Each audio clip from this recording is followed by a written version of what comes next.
Hi everyone, welcome back to i-TUTOR IAS Academy Tamilnadu History NCERT series.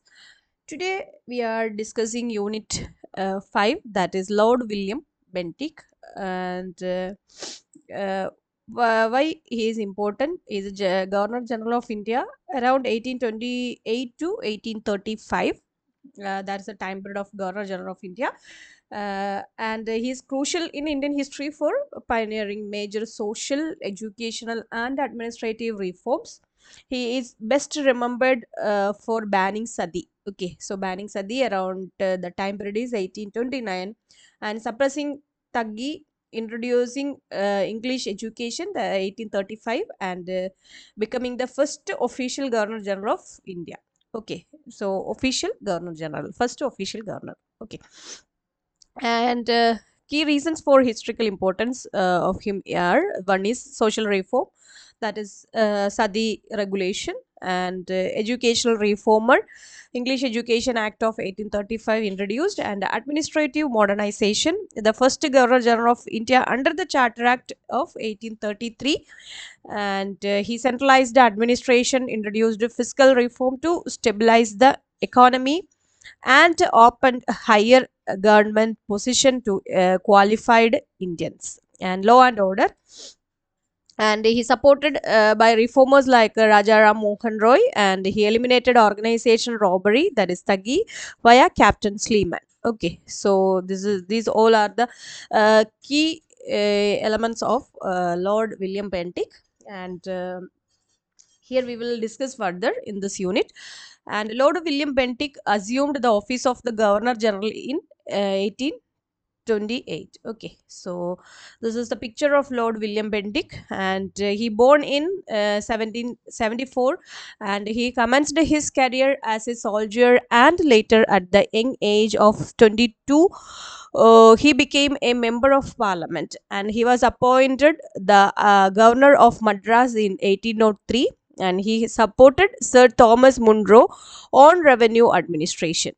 And the Vellore Mutiny of 1806 had resulted in Bentinck's recall, and however, his appointment again to the higher office as Governor General and shows his real greatness. Okay, and as Governor General, Bentinck had initiated an era of progress and reform, and he was undoubtedly first Governor General of British India who acted as the dictum that the welfare of the subject peoples was a main, perhaps the primary duty of the British in India. Okay, so in this unit, we will discuss the policy towards the Indian states, and his cordial relation with Ranjit Singh, and the Charter Act of 1833 and its importance, and Bentinck's financial and administrative reform, his social reform, abolition of sati, suppression of thugs, and prevention of female infanticide, and his educational reforms. In this chapter, we will discuss one by one. And policy towards Indian states. What are the policies towards Indian state under William Bentinck? He adopted a policy of non-intervention and non-aggression with the Indian states, and if at all he interfered in the affairs of the Indian states, it was only to end any form of misgovernment and never to annex any territory. In Mysore, Hindu rule under Krishnaraja III was restored by Wellesley, and in the beginning, the young Raja functioned well along with his able minister Puraniya, and later, when the young Raja assumed full control of government, he proved incompetent, and the peasantry of the state suffered from many grievances, and there was no redressal, and consequently, a revolt of the peasant broke out in 1830, and it was suppressed with the help of army from Madras. And nonetheless, the British authorities took over the administration of Mysore state and placed it under the control of commissioner, and the Raja was given a pension. Okay, and Kachar and Jaintia, the principality of Kachar lying in the northeast frontier, came under the protection of the British in accordance with the Treaty of Yantabu concluded at the end of the First Burmese War. and the Raja of this small state was assassinated in 1832, but there was no heir to succeed him. Bentinck annexed his state at the wish of the people, and Gentia was one of the territories brought under the custody of the British after the First Anglo-Burmese War. And the ruler of the small country behaved in an unruly way by abducting a few subjects of British India with the evil intention of sacrificing them to the goddess Kali. Okay, and therefore the Governor General acted promptly to avert any recurrence of such cruel abhorrent act and annexed this country. And in Coorg, so please pinpoint these places in your history, okay, one by one, and it will help you for your map study. Okay, and uh, Veera Raja was a ruthless ruler of Coorg and who treated his people with the savage barbarity and killed all his male relatives. And Lord William Bentinck decided to deal with him effectively and sent Colonel Lindsay to capture Markara, the capital of the Coorg state. Okay, the Markara is the capital of Coorg state, and the Raja was deposed in 1834 and the state was annexed. That is about Coorg. And relations with Ranjit Singh and Lord William Bentinck was the first Governor General to visualize a Russian threat to India, and hence he was eager to negotiate friendly relations both with the ruler of Punjab, Maharaja Ranjit Singh, and also with the Amirs of Sindh. And his earnest desire was that Afghanistan should be made a buffer state between India and any possible invader. And as an initial measure, an exchange of gifts took place between Lahore, the capital of Punjab, and Calcutta, and the seat of Governor General. And it was then followed by the meeting of Bentinck and Ranjit Singh on 25 October 1831 at Rupur on the bank of the river Satluj amidst show and splendor. And the Governor General was successful in winning the friendship of Ranjit Singh, and the Indus Navigation Treaty was concluded between them. And this treaty opened up the Satluj for navigation. And in addition, a commercial treaty was negotiated with Ranjit Singh, and a similar treaty was also concluded with the Amis of Sindh. Okay, that's about the relationship with Ranjit Singh. And Charter Act of 1833, and here in this we didn't discuss this.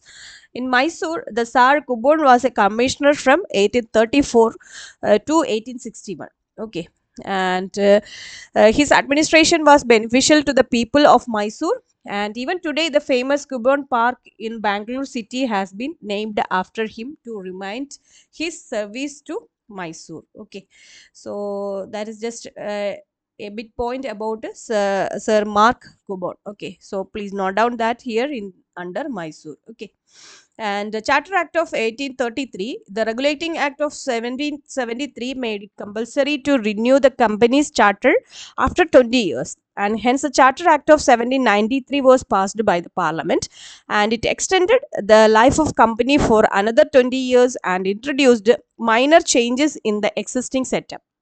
And the Charter Act of 1813 provided 1 lakh of rupees annually for the promotion of Indian education, and it also extended the company's charter for another 20 years. Okay, so the Charter Act of 1833 was significant constitutional instrument defining the scope and authority of the East India Company, and the liberal and utilitarian philosophy of Bandham was made popular by the provision of this act. And following were the important provision. What are the provisions under Charter Act 1833? And the English East India Company ceased to be a commercial agency in India, and in other words, it would function hereafter as the political agent for the crown. And the Governor General of Fort William was hereafter called the Governor General of India. Okay, so Fort William after called Governor General of India. This Bentinck was the first Governor General of India. Okay, and a law member was appointed to the Governor General's Council, and T.B. Macaulay was the first law member of the Governor General Council. And the act categorically stated that no native of India and nor any natural born subject of His Majesty and should be disabled from holding any place, office, or employment by reason of his religion, place of birth, descent, or color. And it was this enactment which laid the foundation for the Indianization of public services. And after 20 years, the Charter Act of 1853 was passed, and it was the last in the series of Charter Act. Okay. So after this 1833 Charter Act, one more act was there in 1853. So that was the last charter of series of Charter Act. Okay. And what are the reforms of Lord William Bentinck? The advent of Lord William Bentinck ushers in a new era in the annals of Indian in many ways. Although his tenure of office covered only a short span of 7 years, and it saw a period of enduring reforms, and they may be classified as financial, administrative, social, and educational. The first financial reform, when Bentinck assumed the governor generalship in 1828, and the financial position of the company was poor, and the exchequer was very weak, and the state budget showed a deficit of 1 million rupees, and it became necessary on the part of the governor general to take effective steps to improve the financial condition. To achieve this, he adopted the following measures. He reduced the salaries and allowances of all officers, and additional staff were removed. And in the military department, he abolished the system of double beta. Beta was an allowance to troops on active services. And by this financial reform, at the time of his departure, he left the treasury with a surplus of Rs 1.5 millions. Next is administrative reform. Bentinck's administrative reform speak of his political maturity and wisdom. And in the judicial department, he abolished the provincial courts of appeal established by Cornwallis, and they were largely responsible for the huge areas of cases. And this step was readily accepted by the directors since it cut down their expenditure. And another good measure of Bentinck was the introduction of local language in the lower court and English in the higher court in the place of Persian.